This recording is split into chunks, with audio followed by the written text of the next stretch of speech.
A graça e a paz do Senhor Jesus. Que bom que estamos aqui mais uma vez com a permissão do eterno Deus para aprendermos juntos com a palavra do Senhor, para termos este tempo em volta da palavra de Deus. Vamos orar?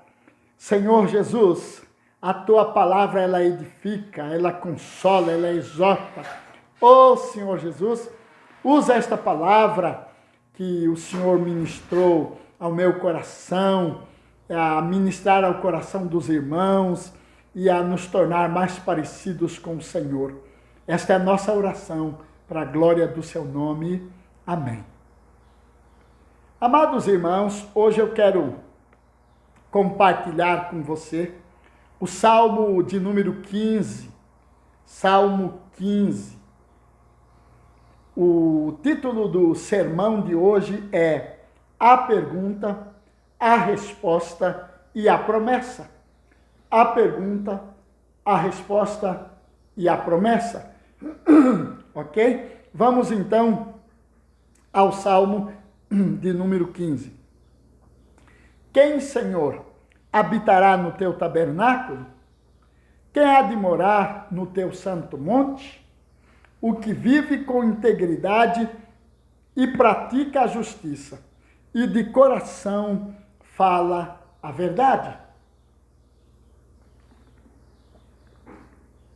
O que não difama com sua língua, não faz mal ao próximo, nem lança injúria contra o seu vizinho.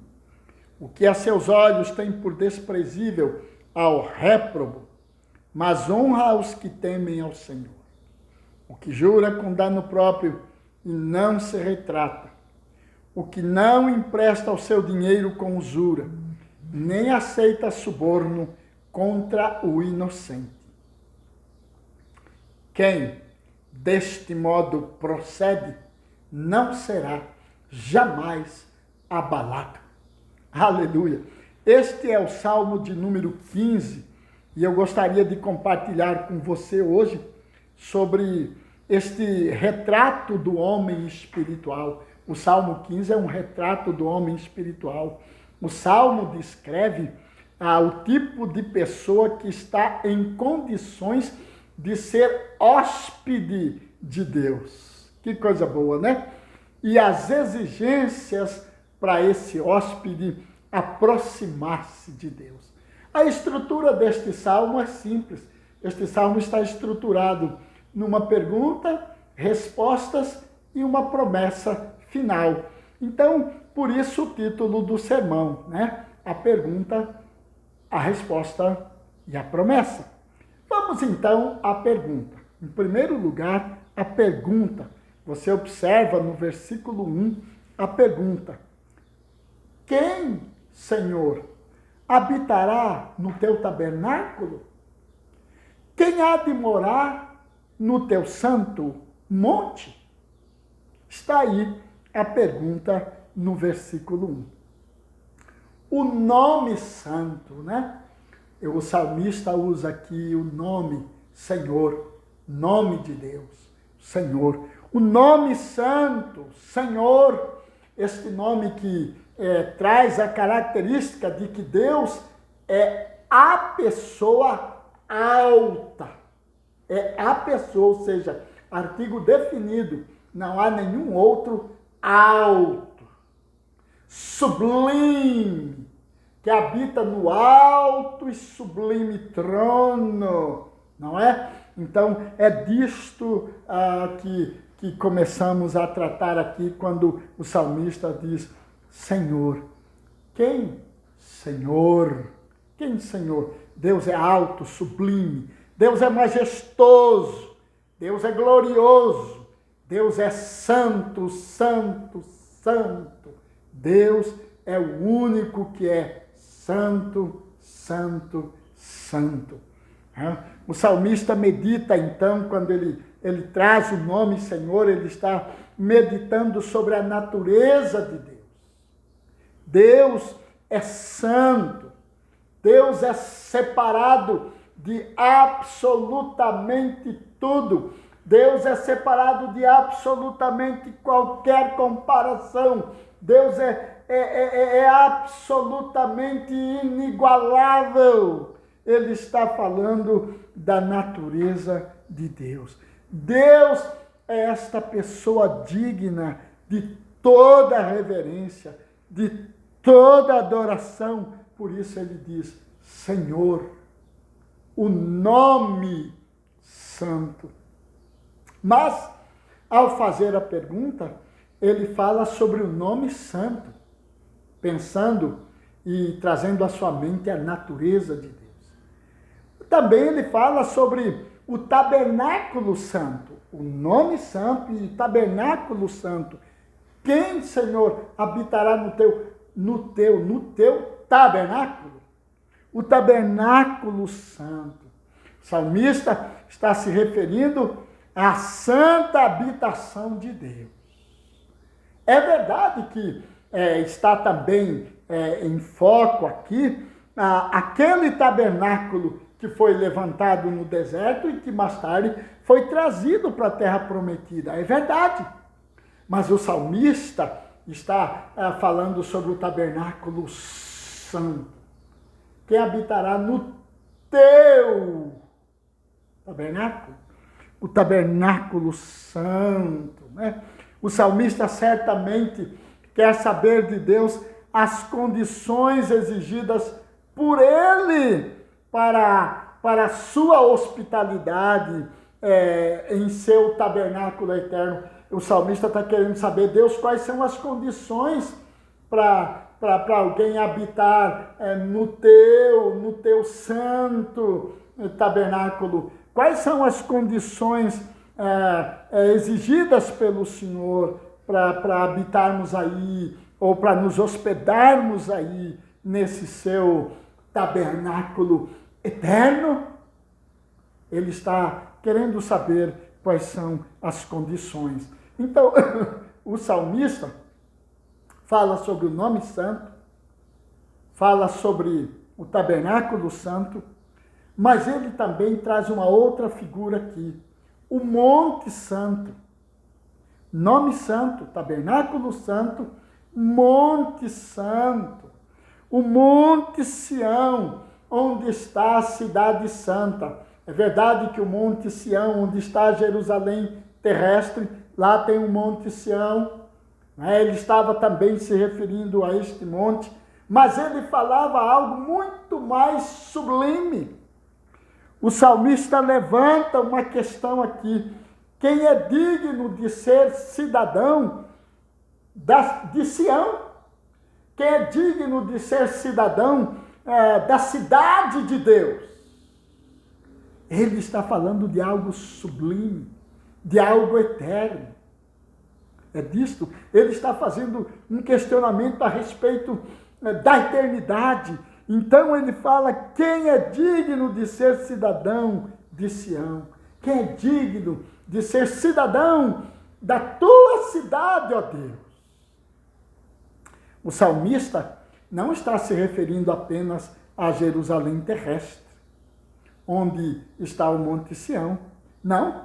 O salmista está falando também, e com muita certeza, propriedade e muito mais, ele está falando da Nova Jerusalém, aquela cidade que é feita pelo próprio Deus, feita pelas mãos de Deus, aquela noiva bendita do Cordeiro que está descrita no capítulo 21 do livro de Apocalipse. Então, nós vimos que este salmo trata, em primeiro lugar, de uma pergunta. E nós já vimos a pergunta. Agora, há uma resposta. Aqui no texto bíblico, há uma resposta para a pergunta do salmista. Essa resposta está do versículo 2 até o versículo 5, parte A. Do versículo 2 até o versículo 5, parte A. Ok? A resposta que vem para a pergunta do salmista A condição fundamental é a retidão ou a justiça, o que inclui atos virtuosos e verdade no falar. Os verbos no hebraico estão no particípio. Os verbos que vêm como resposta em cada versículo deste, os verbos ali no hebraico estão no particípio, representando uma ação habitual e contínua. Então, meus amados irmãos, a resposta que vem para a pergunta do salmista, do versículo 2 até o versículo 5, os verbos em hebraico que se encontram aqui, falam desta ação habitual e contínua. Tudo o que o salmista entendeu que ele precisava ser, fazer ou deixar de fazer, está no particípio. É algo que é hábito, que é contínuo, que não para. É uma prática diária, é uma prática constante, contínua. Por favor, grave isso, porque esta é a essência da vida cristã. O Velho Testamento está falando também do que o Novo Testamento fala. Não esqueça disso. A Bíblia é única, é completa e fala de uma única mensagem. A vida de Cristo sendo praticada constantemente. Um hábito viver a vida de Cristo constantemente. É isto, praticar o que Cristo ensinou constantemente. Toda a Bíblia fala disso. Isso foi um parêntese para ajudar você a lembrar. Então o texto está falando a resposta está falando desta ação habitual e contínua na vida do salmista que perguntou: quem, Senhor? Quem, Senhor, habitará no teu tabernáculo? Quem há de morar no teu santo monte? Ok. Então, ele recebe a resposta. A primeira resposta que a Bíblia dá ao salmista é: o que vive com integridade. Esse sim, esse vai de fato habitar no tabernáculo de Deus e morar no santo monte, no santo tabernáculo de Deus e morar no santo monte de Deus. O que vive com integridade. Ser íntegro é agir de modo correto. A palavra integridade aqui quer dizer agir de modo correto, completo. É uma total lealdade a Deus. Querido irmão, a palavra aqui, integridade, não se trata de perfeição infalível, não. Não pense você que o salmista ou eu estamos ensinando que um cristão, um discípulo de Cristo, vive uma vida perfeita, jamais vai errar, de maneira nenhuma. Mas o que estamos ensinando com integridade e o que a Bíblia ensina aqui com a palavra integridade é ser íntegro, é agir de modo correto, de modo completo, de modo a ser leal a Deus. Ok? Trata-se de um sincero desejo de fazer a vontade de Deus.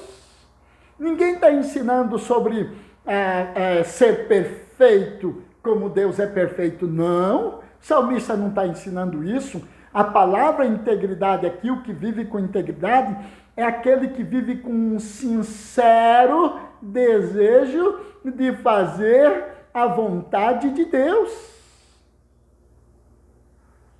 Eis o segredo. Eis o segredo.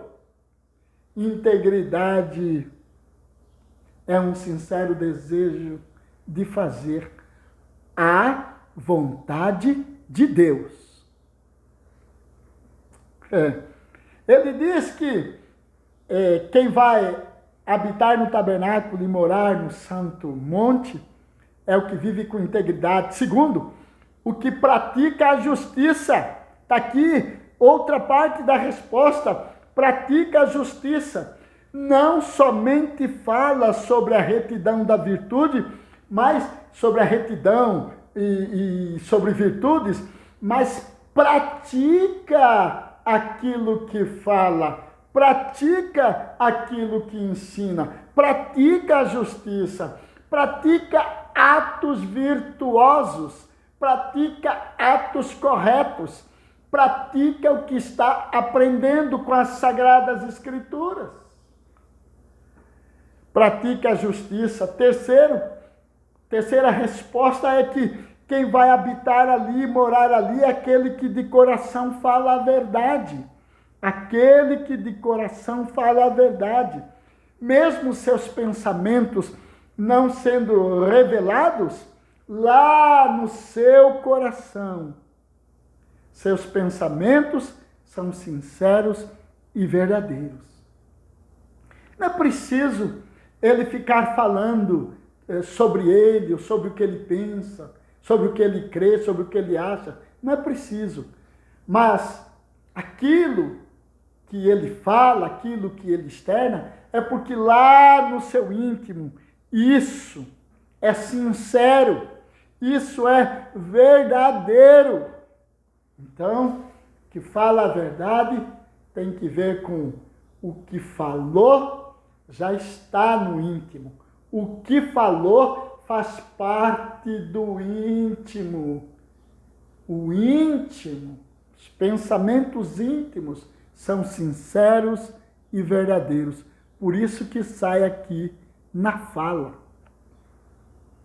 A verdade, essa palavrinha verdade, de coração fala a verdade, a palavrinha verdade aqui no hebraico não é somente matéria de fatos físicos, como por exemplo 2 mais 2 são 4, são também lealdade, sinceridade, a consistência firme. Então, verdade não são só fatos, 2 mais 2 são 4, não são só leis e legalidades que de fato são verdades, não é? Também são verdades, mas é muito mais do que isso. Verdade aqui tem que ver com lealdade, sinceridade, consistência firme. É o que é em qualquer lugar. É o que é, não importa quem esteja por ali. Fala o que fala, independente de quem esteja por perto ou ausente. Verdade tem que ver com lealdade, sinceridade e uma consistência firme. O que não difama com sua língua é a outra parte da resposta para a pergunta do salmista. O que não difama com a sua língua, esse vai habitar no tabernáculo e vai morar no santo monte. O que quer dizer que não difama com a língua? Qualquer pessoa que fala mal do seu próximo, sobretudo na sua ausência, este é um difamador. O salmista recebe como resposta aqui, vai habitar no meu tabernáculo, vai morar no meu santo monte, aquele que não fala mal do seu próximo.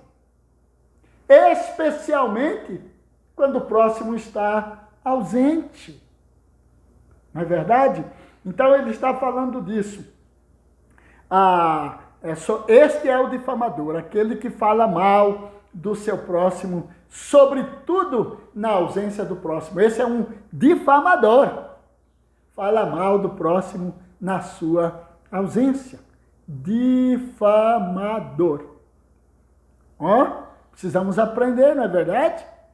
Ok? Se o que esse difamador fala do próximo é falso, ele está acrescentando ao seu pecado também a mentira e a calúnia. Ele já está difamando, e se o que ele está falando é falso, agora, além de difamação, ele está acrescentando mentira e calúnia. Olha, mas se o que esse difamador está falando é verdadeiro, ele é um difamador que rouba o bom conceito de outra pessoa e quebra a lei do amor. Quer gravar isso? Se o que ele fala do outro, porque ele está sendo difamador, ele está difamando o outro, se o que ele fala é verdadeiro, ele é difamador, porque ele está roubando o bom conceito daquela pessoa, falando nas costas daquela pessoa, falando mal daquela pessoa. Ele está roubando o bom conceito que aquela pessoa tem e está quebrando a lei do amor. Por que ele está quebrando a lei do amor?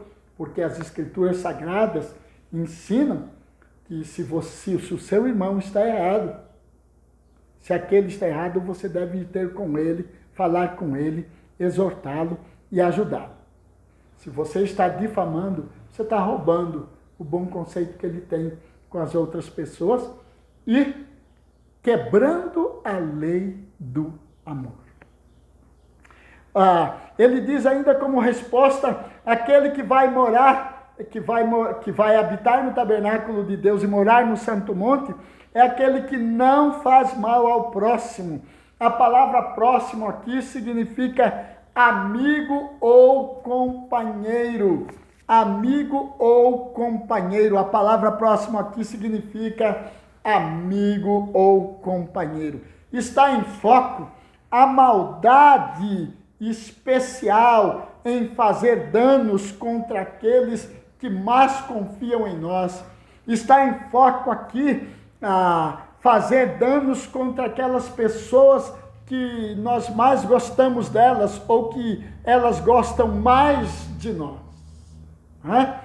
Está falando disso. O salmista está tendo a resposta dele. Vai habitar no tabernáculo de Deus e morar no santo monte de Deus aquele que não faz danos contra os que confiam nele, contra aqueles que gostam dele, não é? Em outras palavras, não faz mal ao próximo significa aquele que não faz mal às pessoas que confiam nele.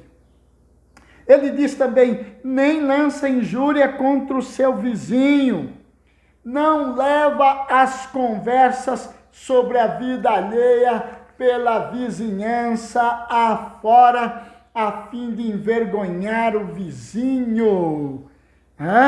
Será mais lento em acreditar que o seu irmão fez algo errado e não repartirá o que sabe que o irmão fez de errado com os outros, com os vizinhos, com sua vizinhança afora. Ele responde ainda, o que a seus olhos tem por desprezível ao réprobo, não vai agradando aos mundanos, fechando seus olhos às suas maldades, achando certas as praxes, as práticas deles, quando o que realmente precisam é de uma repreensão franca e aberta. Então, o salmista aprendeu aqui, como resposta, que aqueles que precisam ser reprovados serão reprovados e têm que ser reprovados. Aqueles que precisam ser repreendidos têm que ser repreendidos de forma franca e aberta. Estes vão habitar no tabernáculo de Deus e morar no santo monte de Deus. E ele diz, aquele que honra aos que temem ao Senhor. Aqueles que honra aos que temem ao Senhor. Calvino disse, olha o que Calvino disse, é uma virtude incomum honrar aos homens piedosos e crentes de verdade, sendo que, na opinião do mundo, tais homens são frequentemente considerados lixo e escória. Que coisa Calvino falou a respeito de honrar aos que temem ao Senhor.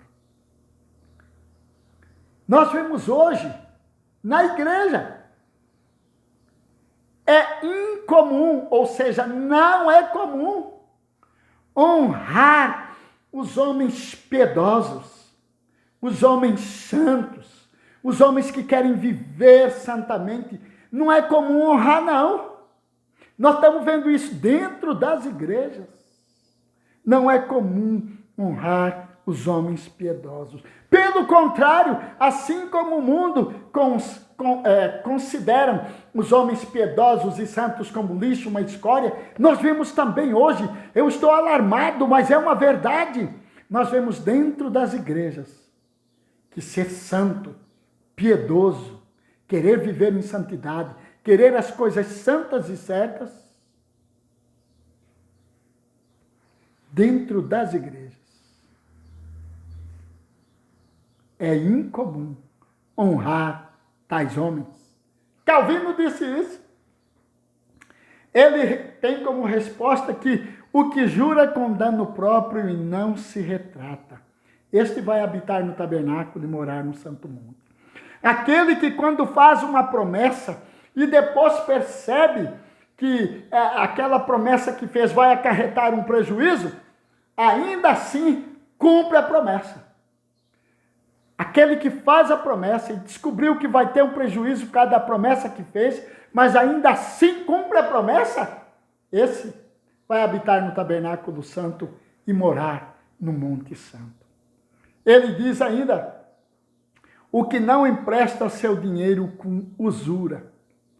O que você poderia, nós podemos traduzir esta palavra usura para juros, com ganhos, né? O que não empresta seu dinheiro a juro, você poderia fazer assim.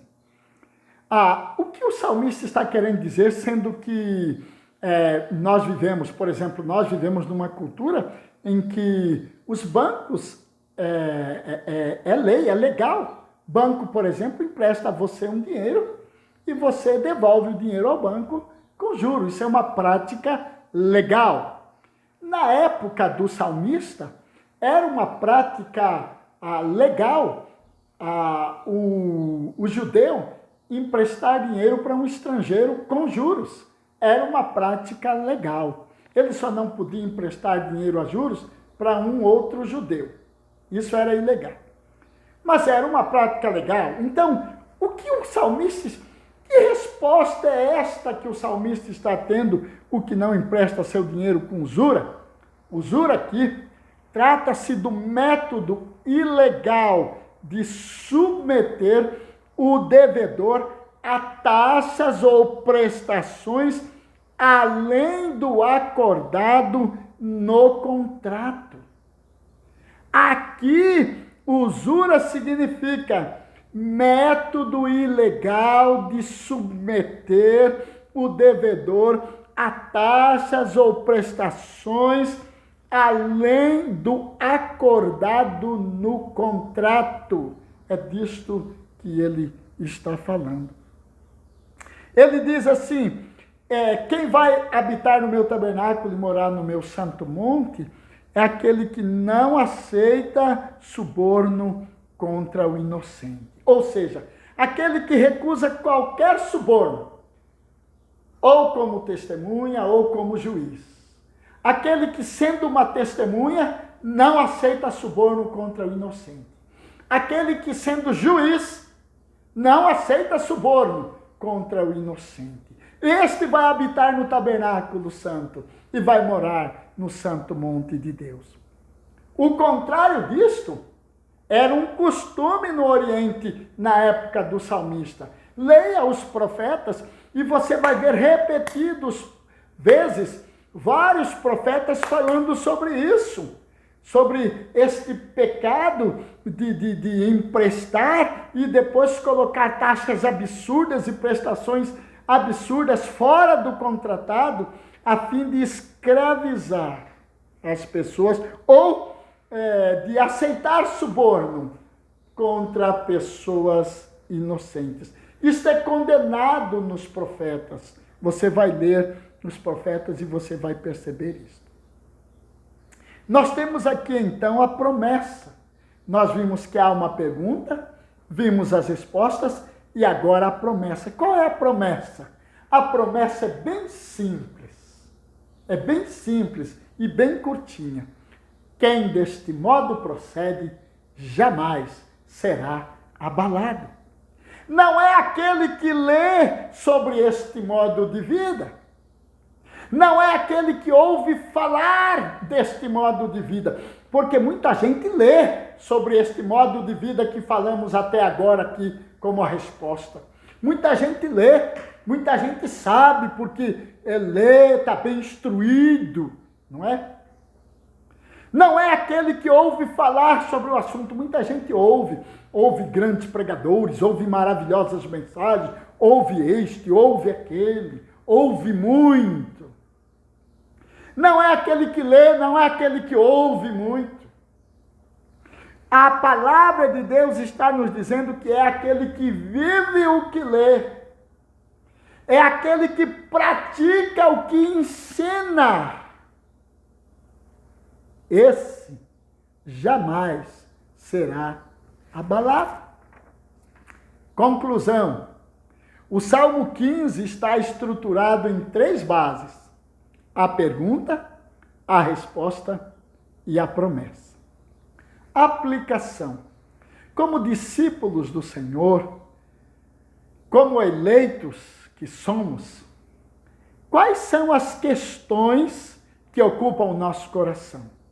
Quais são os assuntos que ocupam os nossos pensamentos diariamente? Quais são as nossas reais preocupações constantes? Quais são as prioridades do nosso dia a dia? Onde está o nosso foco? Quais são as preocupações em nossas conversas? Quais são as mensagens que estamos passando a esta geração? Aplicando. Segundo, como discípulos do Senhor, como eleitos de Deus, você e eu precisamos viver, precisamos praticar, precisamos ensinar as virtudes, as qualidades do caráter divino, que são as condições exigidas pelo Senhor para que desfrutemos de sua intimidade santa, sua adoração em espírito e em verdade. E, finalmente, para que desfrutemos de sua habitação celeste. Gosto de lembrar uma frase que o presbítero Marcos sempre fala: eleito vive como eleito.